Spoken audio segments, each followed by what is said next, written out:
This evening's talk is going to be on the title of Clairvoyance. Are you interested? How many people predicted I was going to talk on this subject this evening? The reason is because someone sent me an email a long time ago. Can we talk about the Buddhism and clairvoyance? And has Buddhism anything to say about the subject? And sometimes when people send those emails, I just stick them on my desk. And sometimes someone else comes up with a subject which is a bit more interesting. But because no one asked me anything this evening, I'm going to be talking about clairvoyance and Buddhism. So everyone's settled down now. And strange thing that sometimes that many of us have had experiences of actually knowing what's going to happen next. Or maybe we've gone to mediums or gone to people who call themselves clairvoyants and they've given predictions, and sometimes they turn out right and sometimes they don't turn out right. And you know what's actually happening, and especially these monks in front of you, because we've been meditating a long time and people think we've got amazing psychic powers. Somebody was saying today about our global conference in June, because they wanted some entertainment for the global conference, and they asked me, can I levitate in public, because that would really make the global conference a big success. I said no. And the reason why, I've said this before, why monks will never demonstrate their psychic powers, because if we do things like clairvoyance in practice, then of course you will all be asking me who's going to win the Melbourne Cup. And you'll all be asking me, please can you get the lottery number? And I know that's called stealing. Because if somebody buys those lottery tickets or gambles on some horse race, isn't it unfair that you've got an advantage because you go to some monk or clairvoyant and find out who really is going to win? So because of that we don't do such things. And also that if we knew what was going to happen next and we told people, then imagine what the government would do. They'd employ me from the CIA. And I would never be able to come to this Buddhist center ever again because I'd be so busy just predicting what's going to happen, where the next bomb is going to go off, or who's a terrorist and who's not a terrorist. And if you could levitate, as I said before, we've got the Commonwealth Games coming soon in Melbourne. And they'll be in there all the time, doing the high jump. And that'll be very unfair, because you'd have an advantage over other people. So, we do not exhibit such things, but other people do, and sometimes, even like as monks, sometimes you say some things and people are listening very carefully. Is he telling the future there? Especially sometimes in the Asian tradition, they always think that monks can actually predict these things, give lottery numbers and stuff like that. And it's unfortunate that sometimes it's true. Because I remember just when I was even a young monk, only about 5 or 6 years, I was staying on this mountain just by myself in a remote part of Thailand, and it got to the time of the lottery. We used to joke in Thailand that no one knew when the Buddhist Sabbath was, when the full moon was, or the half moons, but they all knew when they were drawing the lottery. That was the most important day of the week for them. And so they were coming up to me 2 or 3 days before, and they asked me, look, you're a meditation monk. You must go into deep meditation and be able to help us. Can you give me the numbers? And sometimes they were coming and showing all the blisters in their hand. These were dirt poor people. And they said, oh, you'll be really uncompassionate if you don't tell us what the numbers were. Sometimes I was thinking of saying, okay, as long as you give me 10%. But of course we can't do things like that. And in the end I just told them, no, I can't say that. And so they tried to trick me. They started to ask me these questions. And the question they asked me said, how long are you going to stay here? And I said, I don't know. When are you going to leave? And I said, about 2 or 3 days. I only found out afterwards that when I said, I don't know, that means 0. 2 or 3 days, that means 5, 2 and 3. So most of the village bought 50. In the Thai they have this illegal lottery. The last 2 numbers of the real lottery, that's what they bet on. And 50 came up. And I found that out because the next day the headman of the village came up to see me with his offsider. And they said that the whole village is very happy with you. You're a wonderful monk. Please stay here forever. That's what they said. And so I had to leave straight away, because that's not the reason why you hang around monks, just to get rich. And anyway, that sometimes you can make mistakes, because one of the things about clairvoyance is that for most people that sometimes they get it so right, but other times they're just so wrong. And what's actually going on there? I mention that because it's a story from my own family. It was one of my cousins, or rather my mother's cousins. And it's a very interesting story. It's part of my own old family folklore, just after the Second World War. Just for fun, like most people do. Just for interest, something to do, they went to see one of these famous mediums in London. This medium looked at her and said to her straight away, she was maybe, I don't know, late teens, early 20s, said to her, "You're going to marry a man called Donald Wolfries." She never knew anyone by that name, and it's not a common name. It's not like John Smith or something. Wolfries. And of course she dismissed it as just something just impossible, a stupid thing. But a couple of weeks later, she was at a dance. She met a nice young man. They were dancing together. And as they do when you dance with someone, he said, "Oh, what's your name?" He said, "Donald." "What's your surname?" "Wolfries." "Ah!" And they've been married now for about 50 or 60 years. And they're still together after all that time. And because that was so strange, I mean, what's the chances of doing that? That's unpredictable. There was actually obviously something there. Sometimes it happens. But there's dangers too. One of the senior Buddhists here in Western Australia, Professor Jayasuriya, used to be the professor of sociology in UWA. He told me a story once because one of his close friends was another professor, Professor Jayatilake, who was a very, very devout Buddhist and wrote many books on Buddhism. A very brilliant man who came to an untimely death.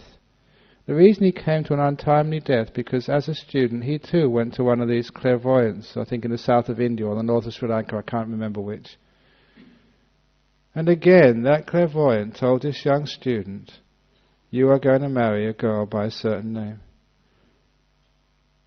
And of course he never knew anyone by that name at all. But later on he met her and married her. The coincidence was so unlikely that he had full faith in that clairvoyant and used to go and visit him regularly. But one day the clairvoyant told him, said, "Now I can see your future, you're going to live to an old age." And because that clairvoyant had got it right once, he thought he'd always get it right. And so in his early 40s, Professor Jayatilake had a small illness. But he was told he was going to live to an old age, so he never went to see the doctor until it was too late. He died in his mid-40s. And he died because he didn't go to see the doctor, because he believed in the clairvoyant's prophecy. That such a belief literally killed him. Which is why that when you actually look for clairvoyance, or you look for telling your future or stuff like that, the one thing which Buddhism makes very clear is that you cannot trust these things. You don't know if it's going to be true or not. Which is why that I told a story in my book, Opening the Door of the Heart, of the only time when Ajahn Chah told somebody's fortune. This was my teacher in Thailand. He was a very strict monk. He kept all the rules and the precepts which a monk is supposed to keep. But one day this man came to see him. He was one of the real supporters of the monastery. And he said to my teacher Ajahn Chah, "You're a great meditator. I'm sure you're fully enlightened, and many people fully enlightened have these psychic powers. Please tell me my fortune." And like a good monk, he said, "I'm not allowed to do that. It's against the precepts," and there's good reasons for that. But the man would not be pushed aside that easily. The man reminded Ajahn Chah of a talk he'd given recently on gratitude. And this man reminded him that in the early days of Ajahn Chah's monastery, this man had actually fed him when no one else would come. He'd actually spent time ferrying Ajahn Chah from place to place when no one else could do this. He'd taken time off work. He'd given big donations to build the monastery. In fact, without this man's support, Ajahn Chah probably would not have had a monastery. Surely you've taught us to be grateful. Can't you be grateful to me for all the support and dana I've given and just tell me my fortune? And that was a very strong argument. And Ajahn Chah realized he was in a sticky situation. So he decided, for the only time in his life, to tell this guy's fortune. He said, "Give me your hand. I will read from the lines on the palm what your fortune's going to be." This was the only time, the only person Ajahn Chah did this to. So you can imagine how excited this man was. But Ajahn Chah took his time. You've got to be careful on these things, otherwise you might make a mistake. And so very slowly Ajahn Chah, he traced the lines on this man's palm with his finger. And every few moments he would pause and say, that's interesting. Oh, look at that. My. And every time Ajahn Chah would say something like this, you could see this man's level of excitement go to another level. As you would do if I would read your fortune, and if you believed I would tell it absolutely correctly, wouldn't you be excited? And this was that man. This was not Ajahn Brahmavamso, Ajahn Chah, the great Arahat.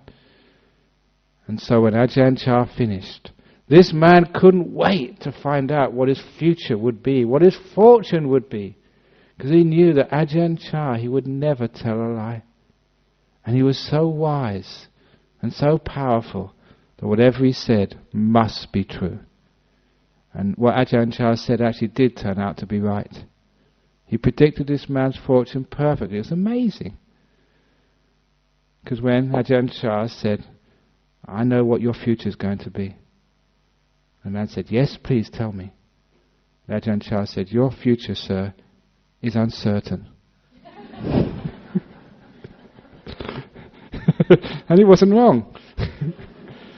Now that was the brilliance of a great teacher, because he knew he was not going to be, this man would not be just stopped by just saying, no, I can't do it according to my precepts. So Ajahn Chah was teaching him why monks can't tell fortunes. Because your fortune, your future is uncertain. No one can truly predict it. All they can say is likelihoods of what might happen. Sometimes those likelihoods actually turn out to be true, and it's only afterwards we think, wow, that's a good clairvoyance. You notice if it doesn't turn out to be true, no one goes there again. And you only get praised by the people who you actually predict the future correctly for. That is one of the problems. So because of that, so you always have to remember with clairvoyance, that, what actually you're teaching there. Sometimes it is so uncertain. But when Ajahn Chah teaches the future, he actually included that in the fortune teller. The future is uncertain. And that is clear seeing, what clairvoyance truly means. Sure, there is tendencies, things which might happen, but you can always change things. The law of karma in Buddhism means that yes, there's tendencies, influences, things which are pressing on you. But with wisdom, with diligence, with skill, you can always turn things around. You are not fated for anything in life. You're always constantly changing and creating your future. Which is why when people ask, does Buddhism believe in a creator? They say, yes, you. You are continually creating your future. And that is something you don't need to believe in a book, because you can see it in your life. Basically, you are the person most in charge of your destiny. Sure that life can give you different ingredients, but how you use those ingredients is completely up to you. So when you say about predicting the future, no one can predict that, because you can change it if you want to. It's really up to you. And that is a powerful teaching, which is much, much better than telling you what the next lottery number is going to be, or who's going to win the Melbourne Cup, or what's going to happen next.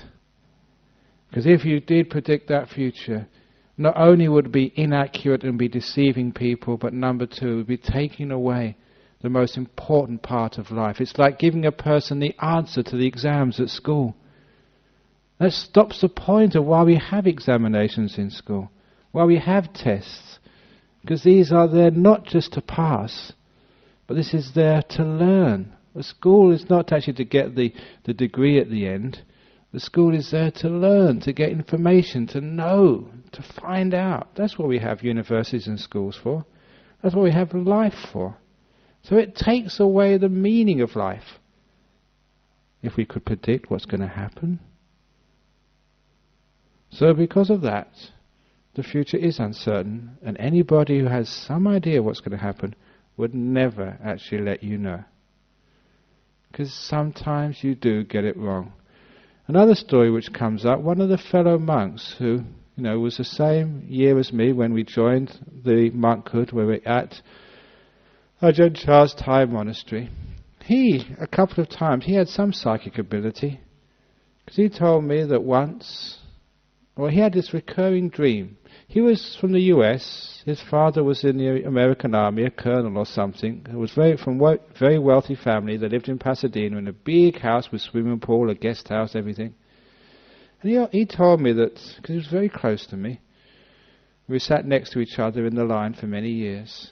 He told me that when he was young, he had this recurring dream. Always occurred at the swimming pool of his family home, and he saw his young sister drown in the family swimming pool. He said that one day he was sitting by that pool, just relaxing, just a young man, and the dream started to play itself out. Exactly as he dreamed many times was actually happening in real life. Because he knew what was going to happen next, he intervened and he saved his sister's life.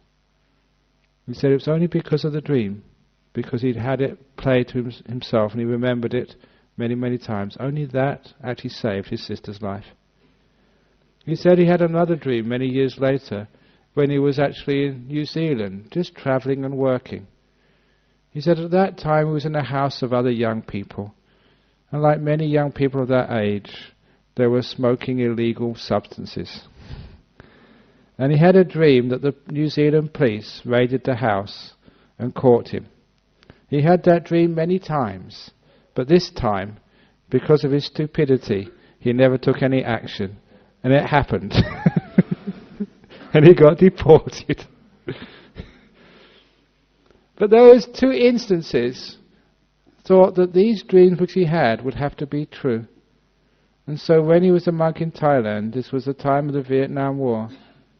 It was a time when our monastery was just, maybe an hour, half an hour from the border where the Viet Cong, the Pathet Lao, the Khmer Rouge were, and where those areas of Thailand were supposed to be invaded by those communist troops. Even the governments, the Western governments and the embassies in Bangkok really did think that the northeast of Thailand would fall.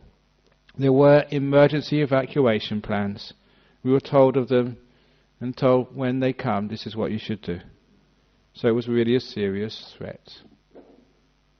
And this monk always had the dream that when the invasion of northeast Thailand came from the communist troops over the border, that he wouldn't make it. He always dreamt of running across a paddy field and being shot by the communist invaders. And he was so sure, because of the two earlier dreams which had been true, that this was his destiny, that he would get shot. And of course it never happened. He was shot in a sense, because he fell in love with a girl, disrobed, and got married. And a year later he died in a car crash, a head-on collision. Not by shots. he was wrong. It was one of those cases from my experience where you see that sometimes what we predict is going to happen, even though we're sure it's going to happen, sometimes it doesn't, because life is always changing. That things are always interfering with our so-called destiny. Ourselves, we create the destiny, and other people sometimes interfere with it as well. So you can't really be sure. Which is why I keep telling people, never trust a poor fortune teller. If they're worth anything, surely they'd be filthy rich themselves. If you see me struggling to raise funds for our retreat centre, why do you ask me to give you a lottery number? Figure it out for yourself. But still, people want to find this out. That being said, that sometimes, and I've mentioned, sometimes there is, like a seeing of the future, or seeing of what's going to happen, or a deeper seeing into the nature of things, which is really weird. Okay, sometimes you get it wrong, but people ask, how on earth can you get it right sometimes? How on earth can that person actually predict the name, like Donald Wolfridge, which my mother's cousin actually married? How can that be done?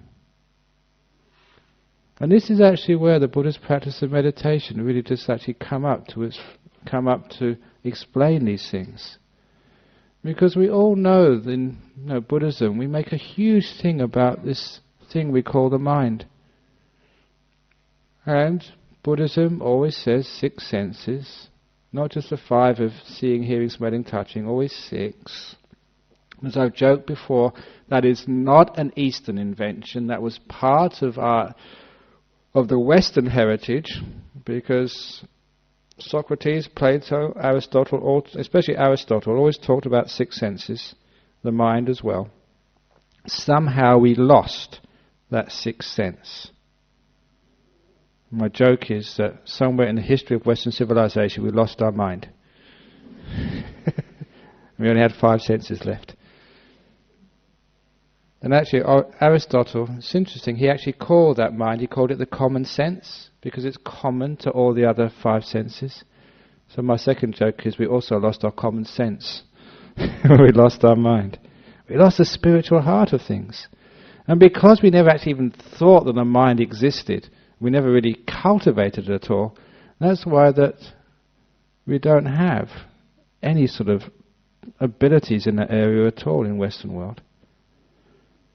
But if you do cultivate the mind, especially in meditation, you find it gets powerful. It gets very, very strong. Now the way that actually happens, you've heard me describe in meditation retreats, and I'll just mention it very briefly here. When your energy, your energy of being, you might call it mental energy if you like, you might call it chi or the winds in the body or whatever, when that energy is all used up in the frantic hurry and bustle of your life, doing things, coming here, going there, it doesn't give enough energy just to the pure mind, just to the knowing nature. And it's because we're so active, so much doing, so much thinking, that is the reason why our minds have become very, very weak. 2 parts of the mind, the doer and the knower. The doer is the active part, which thinks, which plans, which complains, which makes your body move. The doing part of the mind. The second part of the mind is the knower, the passive mind, which just receives the information. We give so much energy to this doing, to thinking, to planning, to moving, that there's hardly any energy is left just for knowing. That's why we're dull. And what you find in meditation, the whole purpose of meditation is not to do anything, not to plan, not to control. So that active part of the mind, the doer, is calmed down. It stops consuming the energy, and the energy is now free to flow into the knowing, into the mind, into passive awareness. And this is one of the reasons why when you start to meditate, you start to become clear-minded. The mind starts to become energized. You start to be able to see and hear things, become more sensitive to the world around you. And that's usually experienced by meditators, that increasing brightness, happiness, the mindfulness becomes empowered. And in my meditation teachings, I've coined the word power mindfulness, because that's what it feels like. You can actually see more deeply into things, you can hear more, you can feel more, you can actually see more, and you can also know much more. The experiences which I've had in the early years as a meditator, sometimes you just go outside and look at the night sky and my goodness, it's brilliant. Whatever you see seems to have a deeper, richer texture and colour. There are times on a meditation retreat when you look at the carpet, just like the carpet which is in front of you now, just this dull, ordinary, cheapo carpet bought by the Buddhist Society. It's lasted a long time though. But how many of you have really looked at this carpet and see just how beautiful it is? And you think, well, it's just an old carpet, that's all. What happens sometimes when you get into deep meditation, your mind becomes so powerful. The energy starts to increase. You look upon a little piece of carpet like that, it starts to look beautiful. And you start to see so many different colours in there, so many different shapes. You actually see much more in a simple piece of carpet than you've ever seen in your whole life. And it becomes absolutely beautiful, captivating and full of detail which you'd never expected. And I call that power mindfulness simply because it shows the carpet has always been like that, but now your mind has become strong. You can see much more of what's going on in there. And it's part of meditation to make that mind more and more powerful by making it more and more still and allowing, not doing, but just knowing. This is the way we actually empower the mind, and sometimes your mind gets so powerful because you are very still, you're not doing very much. You can understand where those psychic powers actually come from. The mind is energized, and a powerful mind, just like a powerful body, can do things which for other people are impossible. And it's that powerful mind is the cause of clairvoyance. You can actually see, but the real clairvoyance, the real person who knows, will never actually say this is what's going to happen. Will only see the tendencies to say this is likely to happen. You can see sort of not just the particulars of the future, but the flow of the future. And one thing that a wise person would always say is that when you see the flow of the future, you can see just this world is not going to end in a short time. You can see just the way of human beings. We're going to keep this life going some way or another for many, many, many, many more centuries. You don't actually need to be a clairvoyant to see that. Anyone who says the end of the world is nigh, the end of the world is nigh. I remember reading a newspaper about a guy who used to do that. He was actually walking with his placard. He used to actually be on the corner of Vincent Street and Charles Street. Because on a Sunday afternoon when we used to finish here, we used to go back to Serpentine. We always used to go that way. You see this guy all the time with his sign, the end of the world is nigh, repent. We always used to wave to him and he would wave back. And we would say, see you next week. You didn't like that.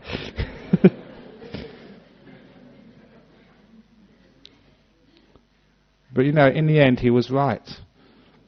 He got knocked over by a car and killed. It's true. For him the end of the world was nigh one day. It was a sick joke, but it was true. But of course, a lot of those predictions which people make, sometimes they're making it for ulterior motives. They're predicting it just to make you afraid. But the truth of the matter is, you can actually see that that's never going to happen. Just the way of human beings is we always adapt. Clairvoyance is seeing clearly. Already, I think somebody said this the other day to me. They said, look, there's so many hurricanes, tsunamis, earthquakes. It's a sign. The end of the world is happening. And I said, you're not seeing clearly, that's not clairvoyance. People always sometimes focus on what goes wrong. But I said, how many hurricanes didn't happen last week? How many earthquakes weren't there in the world? How many tsunamis didn't occur? And that's far, far greater. To be really clairvoyant, we have to see the full picture. And the full picture is, yeah, sometimes these things happen, sometimes they don't. Most of the times they don't. And human beings are always adapting. So the world isn't going to end that quickly. But when we have these predictions, we should always use them wisely. These are just telling us roughly what's going to happen. And it's up to us not to be victims of such fate, but actually to make use of it. That's why that law of karma is not saying, I am doomed to be like this forever. If you're ugly, you're not doomed to be ugly. You can always get a facelift these days. It's amazing how you can change your karma. Whatever it is, there's always something you can do about it. But that's only like part of clairvoyance. But once you understand how the mind can be empowered, you can understand how these things can be done. And sometimes they do happen. And the best times they happen is when you can't predict them. You can't make them happen. It's interesting that people who do develop those psychic powers, they can't make them to order. It's not like going into sort of, like a drive-in clairvoyance and, please can tell me what the future is. And just do it to order. Because each one of these events of clairvoyance or psychic powers, they come from the stillness of the mind. When it doesn't do things, if you try and do things, it always messes up. You can't force these things. They happen by natural causes. And you have to keep those natural causes in place. Even like the psychic powers of levitation. Sometimes it's natural causes that make that happen. And if the causes aren't there, it doesn't happen. There's a story I often tell about levitation. It's a story from the old suttas. It's a story about the monk who actually was in the forest for many, many, many years. And he learned how to levitate, to fly through the air. And he would always go for his morning exercise, every morning in the forest, flying through the air. But that's a very dangerous thing to do. Simply because someone saw him. And then once they saw him, he started to get a reputation. And the reputation, because imagine, if you saw a person flying through the air, what would you do? You tell your friends. Actually, here you probably tell the ABC or somebody. But anyhow, the word got to the king. And the king realized that someone who could actually fly through the air, obviously, was a very, very good meditator and probably had great wisdom as well. So he wanted to invite this monk to come and demonstrate his abilities and also to be like an advisor, like a spiritual guide to the king. So he invited this monk to come to the palace. And of course the monk refused. Yeah, I'm a forest monk. I like to live in the jungles. It's nice and peaceful there. I don't want to live in a palace. So having refused the king then sent his army. So then he went to the palace. And the king was very kind. He actually made an area of the palace into a small forest for this monk. And fascinatingly, the king of Thailand has also made, in his palace, in Chitlada Palace, a little 1-acre forest. Because many years ago we had a Thai monk, Ajahn Brahmavamso, came to visit us for Akatina, and the year afterwards I visited Thailand. He invited me to come for lunch in the palace. And so just next to where the king of Thailand lives is this little forest. He's planted it like it's a forest in the northeast or somewhere else in Thailand. A little monk's hut in there, and you go right inside this little forest, only 1 acre, in this little hut, and even though you're in the middle of Bangkok, as far as you're concerned, you may be in the middle of nowhere. And this was a little hut, and he had this monk, Ajahn Brahmavamso, actually staying there. So the king could actually offer dana, offer food to his favourite monk, and when he had a few minutes, he had the monk there so he could actually ask questions and discuss Dharma. Having a little monk in your garden it was. Don't get any ideas. It's interesting, I said this the other day, that when the first monks went to England, and they were thinking, how can we look after these monks, all this food they need, and have to get them health care or whatever. And somebody actually worked out how much it cost to look after one monk. And they figured out actually looking after a monk is much cheaper than looking after a dog. So they said every home should have one. Just have a pet dog in the garden. They only live in like a small hut, like a dog kennel. You take them for a walk every morning, give them one bowl of food. We eat out of bowls as well, just like... But anyhow, so this king brought this monk into his palace and put him in a nice little hut, in a nice little forest. And the monk was quite happy for a while. The king would actually come and give him some food and ask him some questions about Dharma, about life, wisdom and stuff. And he would go for his flight every morning, and the king would look at him and get inspired that these things actually happened. But then what went wrong? That one day, the king was busy, so he sent one of his daughters to bring the food to this monk. And this was a very, very beautiful young woman. And when, like princesses usually are, and when actually she brought the food to the monk was just actually coming back, from his morning flight. And way up there in the air, he saw this princess. She was gorgeous. And he had one moment of lust.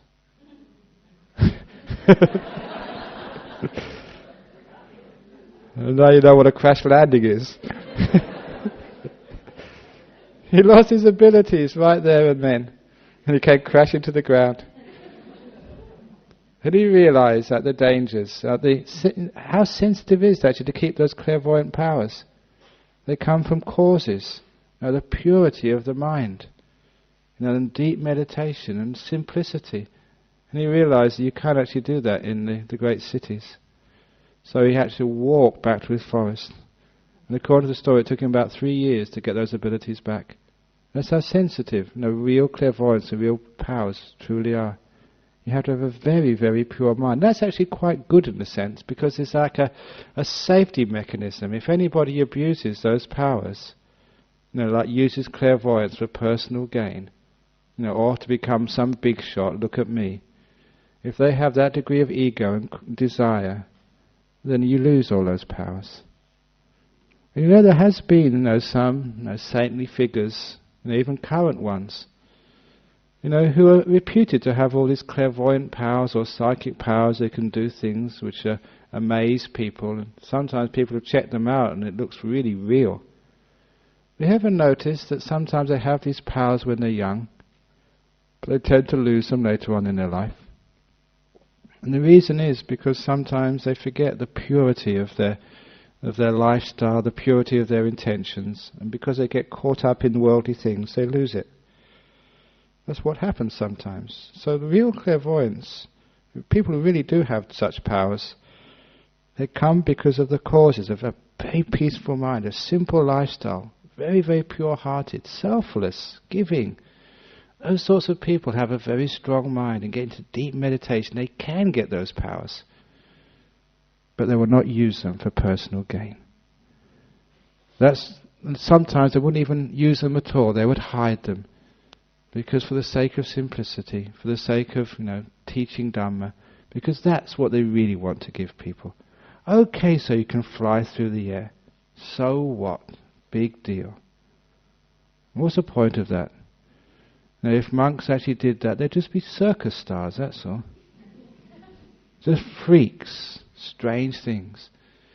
And also that you get all these scientists and psychologists that would be hooking you up to all sorts of machines to try and find out how you did it or try to disprove it.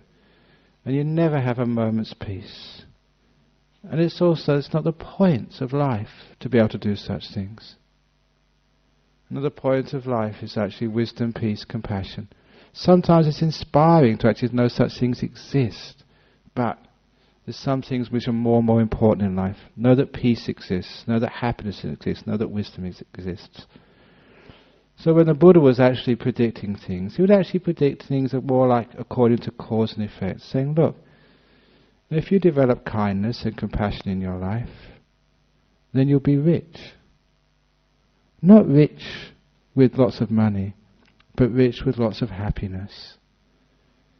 If you forgive other people, you'll have a lot of friends, and you'll have peace in your heart. That's a prediction. What is it saying is if you put these causes into place, this is what will happen. And those are the predictions which Buddhism likes to give.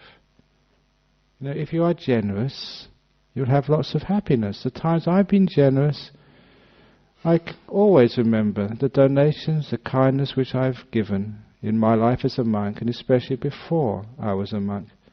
Little things which I gave.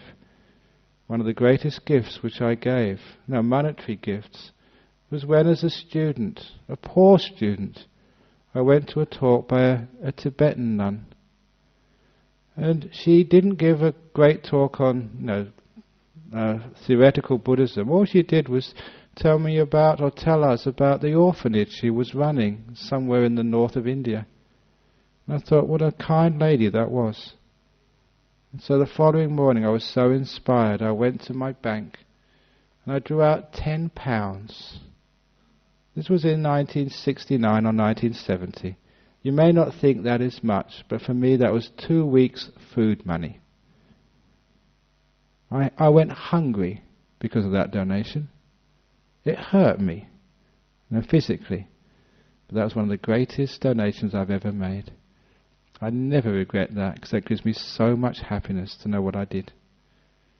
And little things like that prove the prediction of the Buddha. And if you're kind and generous to somebody, you'll always get lots of happiness back. We call it small investment, great returns. Stock market, you can never trust it. You can't predict that. But karma, generosity, you can always predict. Just forgiveness when someone's harmed and hurt you. You just forgive them. It's amazing, you can predict how it will bring peace and harmony to this world, to your world in particular. You can predict that if you're compassionate and kind, you help other beings, the other beings will be kind and compassionate to you. You can predict that. I spent my life as a monk trying to be kind and generous and giving what I can give. I can't give money, but at least I can give my time. And soon I'll be travelling overseas. I don't really need insurance. You know what my insurance is? All my good karma. If I get sick while I'm in Thailand, people will be fighting to look after me. Please come to my hospital. No, you went to that hospital last time. Please come to mine. Same as in London or in US. So many people who are looking after you. That's why whenever I do get sick, I try and hide it. Whenever I've got sick here, I've had this whole line of medicines come afterwards. And everyone says, I've got this special medicine for you, Ajahn Brahma, please take it. And then someone else comes up and said, I've got my special medicine, please take this as well. And someone else comes up, no, please take mine. And they won't leave me until I promise to take them. So I have to take them all, and that really makes me sick. It happens sometimes. It's just like the dana time. And you see me, I'm putting on weight. I can't help it because people actually come and say, I made this specially for you, Ajahn Brahm. Please take it. And they do, and you've got to take it, even if you don't like it, you just have to take it. I made this specially for you. I made it specially for you. I made it specially for you. No, I don't care. I think it's more important that sort of you recognize people's kindness and generosity and you put it in the mouth. Okay, you may be overweight, but you've got a happy heart and you're creating happiness amongst others. Who cares? Even though the body may be overweight, the mind is just so healthy. And I think that's the most important thing. So this way of actually predicting the future, the kindness and generosity, that's what we can predict. But people aren't interested in that. They want to know who's going to win the Melbourne Cup. They want to know how their stocks and shares are going to do. They want to know what's going to happen in the future, who they're going to marry, whether they should do this and should do that. And of course, that's the predictions of stupid people. So please, when we talk about clairvoyance, understand that yes, sometimes it's true, but sometimes it's false. You cannot trust it. So you have to be careful there. I'm tempted to tell the story about the 5 angels, but I think I've told that many times before. It's in the book. Maybe just to check out, put your hand up if you haven't heard the story of the 5 angels. Well, you guys should read my book. But anyway, it's a great story. Whenever I start saying I don't know whether I should, I shouldn't, you can predict I will.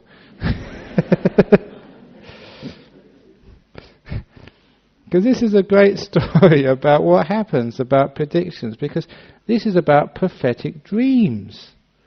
Because sometimes, you ever had one of those dreams, which is so real, and sometimes they turn out to be true, but only afterwards you really understand what they truly meant. Because this particular dream, this guy, here in Perth some years ago, he dreamt of 5 angels, and each angel had his 5 pots of gold. And they lined up to give this guy 25 pots full of gold. It's worth a fortune. And just as he received the last pot of gold, as usually happens in such dreams, he woke up in his bedroom. There were no angels in his bedroom, but even worse, there were no pots of gold. It was only a dream. However, when he went downstairs, to his surprise, he found his wife that morning had made him 5 boiled eggs and 5 pieces of toast. Well, that's a bit weird. What's with this magic number 5? You can think what it was like when he looked at the newspaper and he realized it was the 5th of May. May was the 5th month. Sometimes you have an understanding there that there's some omen there, that something is happening. So he looked at the back of the newspaper, the racing. And as many of you who live here know, there's a race course called Ascot. He noticed, A-S-C-O-T, 5 letters.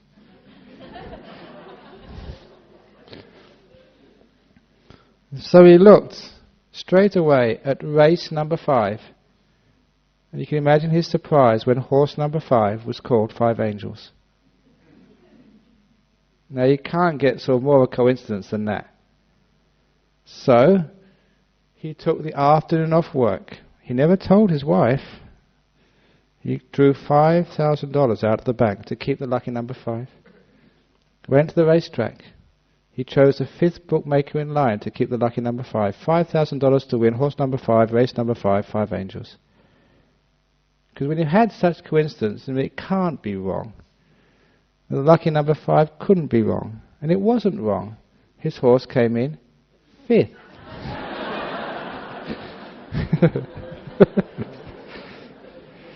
Even if you heard it before, it's a good joke. And the moral of that story is, it was predicted. 5! But too often we just misunderstand what the story's going to be. And so sometimes we can't trust those predictions and clairvoyance. So those sorts of predictions which you actually get from clairvoyance, from mediums or from monks or whatever, please never actually believe them. Don't stake all your life on those predictions because it's uncertain. And it will turn out in the end. The great clairvoyant people like Ajahn Chah would always say that from the very beginning.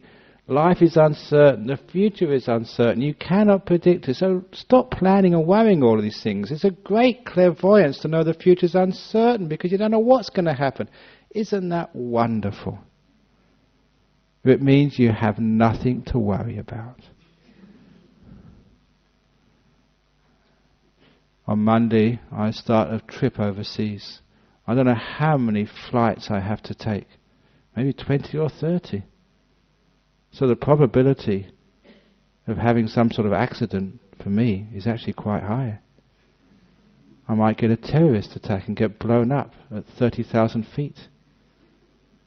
But I always tell people about the 3 advantages of being blown up in an aircraft at 30,000 feet. Do you remember those 3 advantages? Number 1 is an instant cremation, so you don't have to pay for a funeral director. Number 2, the airline company will give a payment, the insurance, so you actually get paid for dying. And number 3, dying way up there, you're halfway to heaven anyway. So there's a lot of advantages. But why is it that when we look for predictions, we always think of the rotten things which will happen? So much worry about the future becomes when we predict the very worst which will happen to us. It's not clairvoyance, it's almost like a masochistic voyance of the future, where we always look at what might go wrong. And the way of Buddhism is not to look what will go wrong, but to look at what might go right. I'll finish off with a story which couldn't go into my book simply because of copyright, but I can say it. It was one of the stories from Winnie the Pooh. When Winnie the Pooh and Piglet were walking in the forest one evening during a storm. They were a long way from home. The storm was getting worse. Branches were falling down, and then whole trees were being uprooted by the hurricane. And they were so scared. And once, during the height of the storm, little Piglet, Winnie the Pooh's friend, was so scared he could not go on any longer. He looked at Winnie the Pooh and said, "I can't go on. I'm so terrified. What would happen if a tree fell when we were underneath it?" And that was a real possibility. And for a few moments, even Winnie the Pooh was scared too. But he had wisdom. He replied, "What would happen if a tree didn't fall on us when we were underneath it?" And that was the end of fear. When we predict the future, why is it we always think about what's going to go wrong? Why is it that we always worry about failure? Why can't we predict the future? It's uncertain, so why don't we predict it in a positive way? Not what might go wrong, but what might go right. So if you're about to get married, instead of thinking, the ceremony's tomorrow, what might go wrong? How about thinking about what might go right? On Sunday, Sister Ajahn Brahmavamso is having a Katina ceremony. Last time I looked in the newspaper, it was going to rain. What would happen if it would rain? I would say, what would happen if it didn't rain? And then she could get a good night's sleep. So in all of these times when we worry too much about the future, because we add negativity to our predictions, and the clairvoyance, the true clear seeing, is understanding the future, it is uncertain, as Ajahn Chah predicted. It always will be uncertain. We don't know what it's going to be. So if you are going to plan the future and think about the future, because it's uncertain, why don't you think in a positive way? And it's a strange thing that if you think in a positive way, those things usually happen. We had our Katina ceremony last Sunday at Bodhinyana Monastery. Did you notice? Thursday it rained, Friday it rained, Saturday it rained. Sunday when we had our Katina ceremony was a wonderful sunny day. Monday it rained, Tuesday it rained, Wednesday it rained, Thursday it rained. Strange things happened, isn't it? With about a week or 2 weeks of rain, we had one sunny day, and that's the day we had our Katina ceremony. Why do you think that happened? Was that clairvoyance? Or was it just positive thinking? Instead of worrying, what would happen if it rains? We thought, what would happen if it didn't rain? And that's what happened. Now you understand, not predicting the future, but creating the future. Making it work. So if you have got a biopsy next week, and you think, what if I've got cancer? Why about, if you think like that, sometimes you get it. Worry is a great cause of cancer, you know. But if you think, what if I don't have cancer? You're increasing your chances of not getting it. Do you understand? We create the future, not life. So we talk about clairvoyance. This is clear seeing. And it's also positive seeing. Because this does make you rich and healthy, safe and happy. And isn't that what we really wanted clairvoyance for in the first place? You don't get that by being told what's going to happen. You get that by listening to things like Dhamma, which shows you what's really going on with this clairvoyance business. Uncertainty, You are the creator, you can change things. So instead of worrying or being concerned what someone says, you take responsibility, you take control and go and do it. And that is really clear seeing, what clairvoyance truly means. So I hope you enjoyed this talk today about clairvoyance. Thank you very much. Now, are there any questions anyone is going to ask? I predict there'll be no questions. That's like wishful thinking, I'm trying to create the future. Unfortunately, are there any questions? Yeah, there's one at the back here. You see, the future's uncertain. Yeah, go on.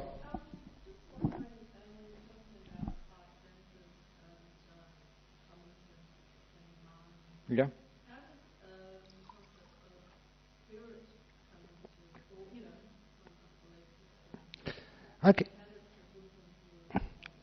Okay, the idea of spirits in other religions, sometimes like we call that like the mind or like the stream of consciousness. That's actually how we usually describe this in traditional Buddhism. But really, it doesn't really matter what the words are. We actually look at, don't actually what the words actually say, it's actually what it means, what it's pointing to. So, in Buddhism, actually, we don't believe in spirits. It's against the fifth precept. Now, come on, he's not that tired. But, there is such a thing. Actually, I told that joke to Abbot Placid. He's one of my friends from the New Norcia. I went to see him some months ago and asked him whether, Benedictine monks, whether they believe in ghosts. Because that abbot, that New Norcia monastery is very, very old. So, do you believe in ghosts? He said, no, I don't believe in ghosts. What about the Holy Ghost then? I caught you. And he laughed. He knows my sense of humour. But spirits, yeah. The idea of a spirit, it actually comes from actually the word, the same word to breath, to respire. Is actually to breathe in and breathe out, to aspirate. Because, in ancient times they thought the breath was actually almost like a soul. Because when you stop breathing, you die. And that's actually why, I don't know if you know sort of language, the word for breath in Latin is animalis. That's where we get the word animal from, literally means having breath. And any of you who know Buddhism, or even Sanskrit, Hinduism, prana is the same word for animals. Prana in Pali, prana in Sanskrit is like a being, it's like breath. So like ancient times we always thought like the breath is actually an important part of the being. That's where we get the word spirit from. That's its derivation, but they just use these different words actually to describe some essence of a person. And the only way you can find what that is actually to go deep inside and look for yourself. That's what meditation does, to find out what this word spirit, mind, soul, being truly is. So that's what you do. But you heard me say today, when you actually do go deep in meditation, when you do actually empower the mind, what people say empower the spirit, that's actually where you do get some very strong supernormal powers sometimes. But you have to be very careful, because anyone who has power, they say power corrupts, simply because you think you have a big ego, but there is a balancing mechanism. If you do exert that ego, you lose your powers, which is helpful. It means that people can't really abuse the powers, at least not for long. Abuse them, you lose them. Anyone got any other questions? Well, my prediction wasn't that far off. Only one. Oh, there's two questions. It's really off, wasn't it? Okay, go on. In which connection is clairvoyance with astrology, tarot, magic balls, and things like that? Oh, with astrology, there was. Yeah, well, that's a big question, but the clairvoyance and astrology. There was a great piece of research was done about 20, 25 years ago when some astrologers did the charts of some great saints in India. And they wanted to actually to see, this was their predictions for astrology, and actually what actually happened to them. And I remember this because they actually confirmed what I always understood from my Buddhist practice. They found that, you can see these influence on these holy men in India. But these holy men, because of their practice, because of their purity, because of the power of their meditation, they actually changed the course of their destiny. What they're actually saying is actually proved very, very clearly that, you can see those influence, but they sort of use them, change them, like changing the course of a current. It's, for example, the best simile which I can give, because I live in the forest, I know about bushfires now, and it's coming up to bushfire season. And the way you don't fight and block bushfires, because you can't stop those things. The way to do is actually to move them around, to guide them so they go away from their houses, so they go into a place where they can just burn themselves out. So you almost like direct them. You've got this incredible powerful flow, and you just push it a little bit that way. And that's actually what these guys were doing with their, the tendencies of their life. They could still change everything. And this is actually what I mean about we are the creators. So astrology, like any clairvoyance, they can give you an indication of the sort of things which might happen, but they are never absolutely true. And you can always do something about it. You can always change it. That's actually what happens.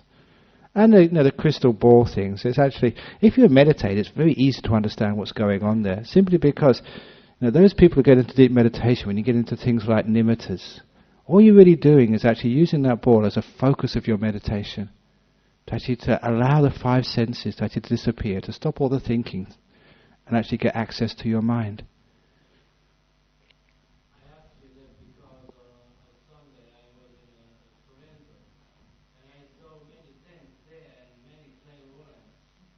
Hmm.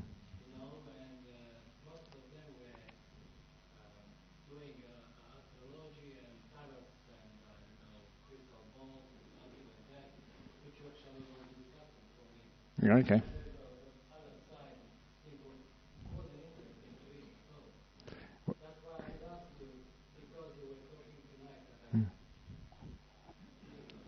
That's right, you see, it was meant to be, wasn't it?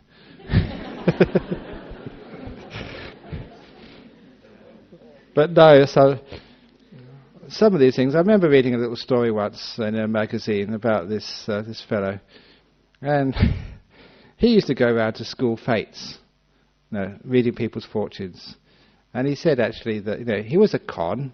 He admitted it was a con. He said it's very easy because when people want to believe, they will always believe anything, and it was actually just raising money for the kids. That's all. And he got very good at it. He started to dress himself up. He gave himself some funny name. I think he was a man, but he cross-dressed. It was Madame Zola or something. I don't know.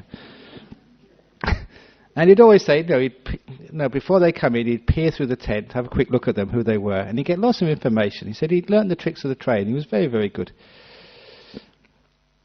But I always remember, I don't know if you know a group called the Skeptic Society. They live over in Sydney and stuff. There's Dick Smith, there's in there, Philip Adams, all these sort of very rich intellectuals, but also a bit of larrikins as well. And they did this amazing scam a few years ago, which bears mentioning. They went over to UK and they hired an actor, a professional actor, not really well known, but a really good actor. And they paid him a huge sum of money and said, "We want you to go around to see all these mediums in England. Learn the tricks of the trade. See how they speak, how they act. Because in 6 months' time, we're going to invite you to Sydney. We're going to actually to see, exercise if people are gullible or not." And of course, they never let on who was actually doing this. And before this fellow actually arrived in Sydney, they put advertisements, in the newspapers, in the psychic news, whatever else it was, about this amazing psychic from UK who's being invited over at great expense and got a huge reputation. Just marketing, that's what it was. And they built this guy up, and they hired these really nice venues in Sydney, and many people went along, And soon his reputation was getting even greater. People were saying, "Oh, what a marvellous person this is. He's got it right, absolutely, all the time." And it was only after about a week they pulled the plug and said exactly what was going on. It was from the Skeptic Society, Philip Adams, Dick Smith, they all went up and said, "Look, we paid this guy, he's just an actor. It's a complete fake." But the object of the exercise is how easy it is to fool people. You believe what you want to believe. And that's a dangerous thing. But that being said, there are true clairvoyants. But they never would, the real clairvoyants would never say, "This is what's going to happen." They say, "This is a likelihood."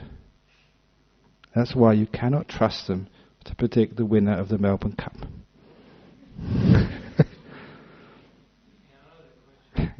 Okay. Well, I mean, the inventions through meditation. Most of the inventions came from drinking too much coffee. I always say the Industrial Revolution, sort of in Europe, where technology started, coincided with actually finding coffee and bringing it to Europe. Because too many people, instead of actually working in the fields, were sitting around the coffee houses drinking coffee with nothing better to do, thinking too much, and they came up with all these ideas, canals and boats and locomotives and stuff like that. And that's actually why we've got such a complicated society. Coffee-driven. Interesting thesis, isn't it? I think someone should write a PhD on that. But a lot of time, why do you want to do these things? Somebody actually gave me an electric toothbrush the other day. Who would invent an electric toothbrush?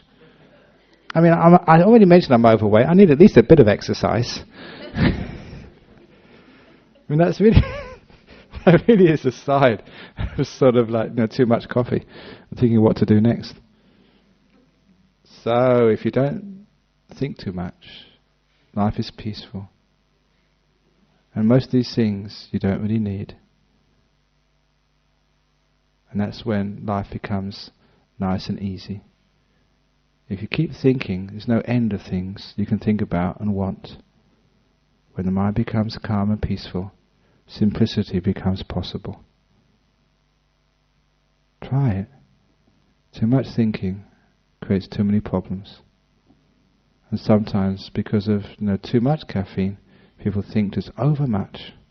And they create confusion. Somebody told me actually they were working in the government, even here. And people actually work in government offices, they've got such high pressure, they drink 6 or 7 cups of coffee a day, minimum. So imagine what happens in the White House. And they understand where the problems come from. Anyway, that's just an idea. You may not disagree. Very good, thank you, yeah. Okay, thank you very much for listening today. Now we got our announcements from our President.